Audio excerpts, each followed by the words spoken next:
For the bumper cars, well, there's a lot of things you can do. If you can get a car speeding up, that is, you do a little video analysis and just get a car speeding up like this, right? Then you ought to be able to do, you ought to be able to make a graph of velocity versus time, right? So click on the graph and make this x velocity, right?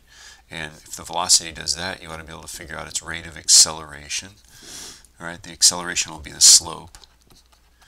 Right, so that's how you find accelerations in general, right? And then of course you could figure out the force.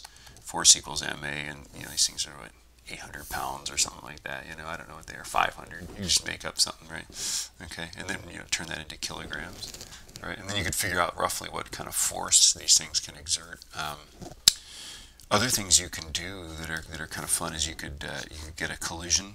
Some kids have done this where you've got a car moving and a car sitting still, maybe you're not moving so fast, right? And then afterwards this guy's moving maybe at a slower rate, or maybe it's moving backwards, right? And then this car is moving forward, right? And what they did was they just did momentum is mass times velocity plus mass times velocity. Does it equal mass times velocity plus mass times velocity? So that's another thing, right? You could also figure out the kinetic energy of one of these at full tilt, right? 1/2 mv squared, right?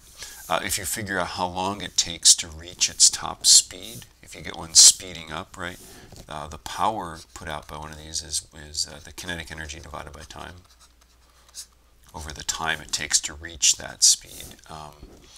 What other things have people done with bumper cars? I think that's about it. I mean, it's a really pretty basic thing. But yeah.